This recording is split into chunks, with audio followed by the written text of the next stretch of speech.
कराडमध्ये एक मोठा हंगामा झाल्याची माहिती आहे की वाल्मिक कराड सोशल मीडिया याच्यावरती हल्ला झाला याची माहिती आहे.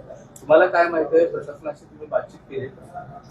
नाही, मी बोललो हे खरं आहे की हे जे आहे आका विरुद्ध बबन गीते या ज्या दोन टोळ्या आहेत परळीमधल्या, जे एकमेकाला संपविण्याची भाषा वापरणारे आहेत, या दोन टोळ्यामध्ये वाद झाल्याचं मला त्या ठिकाणी कळालंय. आता प्रशासन सांगताना इतरांची नावं सांगतायत, परंतु इतरांचे नावं नाही. हे जो वाद झालेला आहे तो हा मुख्य दोन टोळ्यामध्ये, कारण ह्या दोन टोळ्याचं वैशिष्ट्य तुम्हाला माहिती आहे. एक जण चप्पल घालीत नव्हते आणि दुसरे जे आहेत टोळीचे मालक त्यांनी दाढी ठेवलेली आहे. यांना संपल्याशिवाय मला दाढी काढायची नाही आणि यांनी चप्पल घालायची नाही. या दोन टोळ्यामधला हा वाद झालेला आहे. ते काय मारामारी फार मोठी झालेली नाही, थापडथोपडीची झाली. नंतर काहीतरी कर्मचारी वगैरे गेले आणि पण धावाधावी मात्र सगळ्यांचीच एकमेकावरती झालती आणि थापडथोपड सुद्धा दोन्ही गटाची त्या ठिकाणी झालेली आहे. आणि त्याच्यामध्ये एक महादेव गीते कोण आरोपी आहे, बापू आंधळे. आता मी काय त्याचं समर्थन करणार नाही. बापू आंधळेचं बिचाऱ्याचं सुद्धा हत्या व्हायला नको होती. अतिशय तरुण सरपंच होता तो. आणि हा जो आहे महादेव गीते आरोपी, मला वाटतं त्यांनी फेसबुक व्हॉट्सअप पोस्ट टाकल्या होत्या की मला कशा पद्धतीने गुंतविण्यात आलंय, मी या गुन्ह्यामध्ये नाही. आणि नंतर तो हजर झालाय का अटक झालाय हे बी मला माहित नाही. परंतु आतमध्ये गेल्याच्या नंतर हे हाणामाऱ्या आज झालेल्या आहेत. बीडच्या जेलमध्ये काही बी होऊ शकतं ना. बीडच्या जेलमध्ये माझी तर माहिती अशी आहे की या आकांना स्वतंत्र जेवण सुद्धा पुरवठा होतोय, इथपर्यंत माहिती माझ्याकडे आलेली आहे.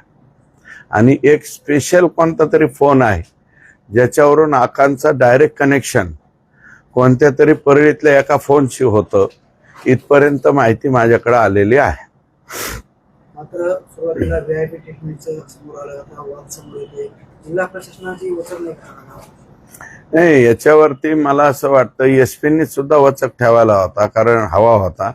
एसपी हे इथं स्वतः ह्यालाच असतात हेडक्वार्टरला.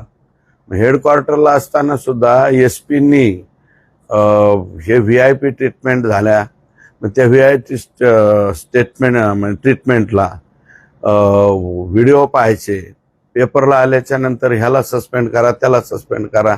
याच्याऐवजी अगोदर एसपींनी काय त्याची व्हिजिट का नाही केली? जेलमध्ये हाणामाऱ्यापर्यंत गेलं. एखाद्या वेळेस आता बाहेर मर्डर करून थकले, ते आत जाऊन मर्डर करणार नाहीत हे कशावरून?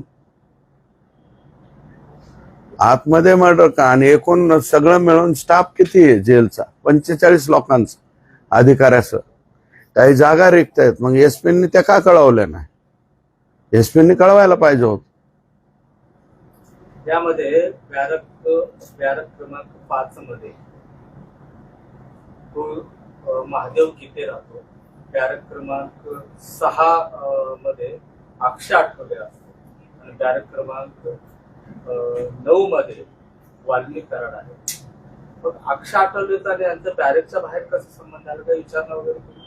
नाही, मी तेच हे बघा, आता बराकीत कोणत्या बराकीत कोणाला टाकायचं हा जेल प्रशासनाचा विषय. सार्वजनिक जीवनामध्ये काम करीत असताना शेतकऱ्यांच्या प्रश्नावर किंवा आणखी काय प्रश्नावर मी स्वतः बी जेलमध्ये गेलेलो आहे. बॅरक कोणती टाकायची, काय कोणती टाकायचं हे संपूर्णपणे जेल प्रशासनाच्या हातात. माझं म्हणणं असं आहे की जेल प्रशासनाने हे दोन गट जे आहेत एकमेकाच्या कायमस्वरूपी विरोधात आहेत. हे एक जण म्हणतो मला चुकीनं गुंतवण्यात आलंय, दुसरा अक्षय आठवलेच्या किंवा सनी आठवले का अक्षय आठवले का, अक्षय आठवले यांच्या बाबतीत सुद्धा ह्यांनी काहीतरी केलंच असेल यापूर्वी. मग हे गट दोन्ही एकत्र किंवा समोरासमोर न येऊन देणं, टेलिफोन, तिथं टेलिफोनची सुविधा आहे काहीतरी जेलमध्ये. मी जेलरला विचारलो तर टेलिफोनचा फोन लावताना हा वाद त्या ठिकाणी उत्पन्न झाला. आणि नंतर जेलमध्ये मला वाटतं सकाळी कुठं आंघोळीला किंवा कशाला सोडलेले असतील, जेवणाला सोडले असतील, त्यावेळेस मग सगळेच लोक धावाधावी झाले.